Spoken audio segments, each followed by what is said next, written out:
इस बाइक को जब आप शोरूम में ख़रीदने आएंगे ना भाई, तो आपको देने पड़ेंगे लगभग 1,58,000 रुपये या फिर 1,45,000 रुपये भी आप मान सकते हैं। तो मतलब इतने पैसे लगते हैं, लेकिन आप उस पैसे की एक पैसे की वैल्यू नहीं करते हो। अब आप कहोगे कैसे?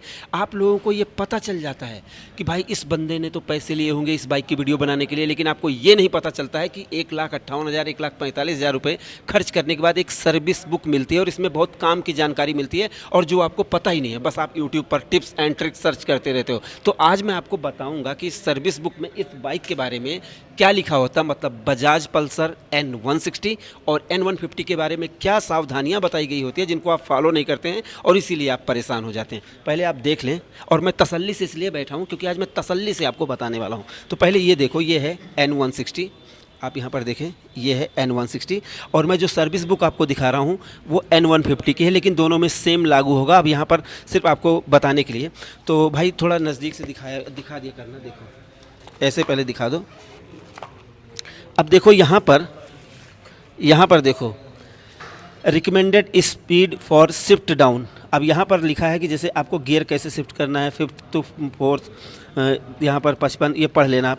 यहाँ पर देखो, जब आप सर्विसिंग नहीं कर रहे रहते हैं, 0 से 1,000 किलोमीटर पर पहले गियर में 10, दूसरे में 20, तीसरे में 30, चौथे में 40, पाँचवें में 50 और 1,000 से 2,000 किलोमीटर चलाने के बाद 20, 30, 40, 50, ये आप पढ़ लेना। थोड़ा नज़दीक से दिखाया करो, ऐसे मत करो यार। ये देखो आप लोग पढ़ लो। लेकिन दोस्तों यहाँ पर इसको पढ़ाने के लिए, इसको बताने के लिए मैं नहीं आया हूँ। मैं आपको कुछ और भी बातें बताने के लिए आया हूँ। जैसे कि अगर आप पढ़ेंगे तो आपको बहुत ज़्यादा जानकारी हो जाएगी। ये देखो, एक चीज़, ये always maintain minimum 3 litre petrol in fuel tank, मतलब 3 लीटर आपको रखना है, ये कंपनी का कहना है। इसके अलावा इंजन ऑयल के बारे में आपको बताया रहता है और यहाँ पर आपको आपकी बाइक के टायर में कितना हवा होना चाहिए ये भी आपको बताया गया है। ये आप ध्यान ही नहीं देते, आप मजाक में लेते हैं ना, सब चीज़ मजाक समझते हैं। प्लग के गैप को कितना रखना चाहिए ये भी आपको बताया गया है। सब कुछ आपको बहुत अच्छी तरीके से समझाया गया है। और इसके अलावा मैं जो आपको बताना चाहता हूँ वो ये है कि ये देखो, अब यहाँ पर आपको बताया गया है कि सर्विस में क्या क्या करना चाहिए। अब जैसे फर्स्ट सर्विसिंग में आप जाएंगे तो सर्विसिंग विथ वाटर वॉश करना चाहिए। इंजन ऑयल, अब इधर दिखाना चाह रहा नहीं, लोग ऊब जाएंगे, लोग सोचेंगे कि यार ये किताब ही दिखा रहा है। देखो उधर से उधर से देखो भाई, कुछ चीज़ें आपको जैसे आप पढ़ लेंगे, जब ये बुक पढ़ लेंगे तो आपको पता चल जाएगा कि आपकी बाइक में क्या होना चाहिए और जब आप सर्विस पर गए तो क्या नहीं हुआ है, जिससे क्या है कि आप अपनी बाइक को ज़्यादा दिनों तक सुरक्षित रख पाएंगे और बाइक आपकी बढ़िया चलती रहेगी। अब मान लीजिए आपने N150 ले ली, 1,45,000 रुपये आपने खर्च कर दिए।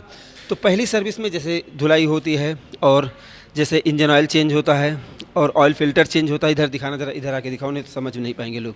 यहाँ पर आपको ध्यान देना है, जैसे ये इंजन ऑयल रिप्लेस, यहाँ पर आर लिखा हुआ है, इसका मतलब रिप्लेस, लेकिन दूसरी सर्विस में टॉपअप लिखा है, तीसरी सर्विस में रिप्लेस। और मैं आपको दिखाना चाहता हूँ इंजन ऑयल फिल्टर, ये रिप्लेस है। एयर क्लीनर एलिमेंट, यहाँ पर ये क्लीनिंग ऑयल स्टेनर ये सब क्लीन है।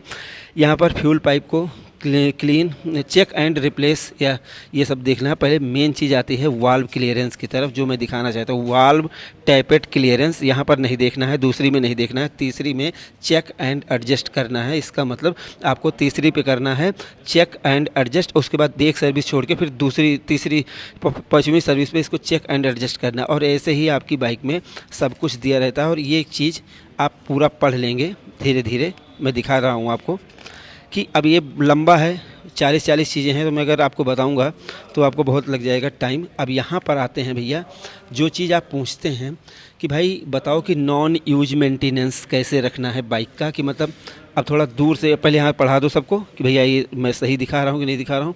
अब थोड़ा दूर से हो जाओ। अब देखो भाई, ऐसा मैं इंग्लिश मीडियम से नहीं पढ़ा हूँ, हिंदी में पढ़ा हूँ। तो मैं आपको बता दूं कि जैसे कंपनी ने ये भी बताया है कि अगर आप अपनी बाइक को खड़ी करके जा रहे हैं 15 दिन के लिए, 20 दिन के लिए, महीने भर के लिए, 1 साल के लिए, 6 महीने के लिए, तो क्या करना चाहिए, ये चीज़ आपकी सर्विस बुक में लिखा रहता है। लेकिन आप तो टेक टिप्स ढूंढते रहते हो। तो बाइक पॉइंट पर आया करो, वीडियो लाइक करा करो, शेयर करा करो, अपने आप पता चल जाएगा। तो 15 दिन के लिए मान लीजिए आप जा रहे हैं, तो गाड़ी की यहाँ पर जैसे इसमें जहाँ पर मूविंग पार्ट है वहाँ पर आपको इंजन ऑयल थोड़ा सा ऑयल डाल देना चाहिए, जिससे उस पर जंग ना लगे। और इसके अलावा बैटरी को खोल कर रख देना चाहिए और इस स्पार्क प्लग निकाल के जो है साफ़ कर देना चाहिए।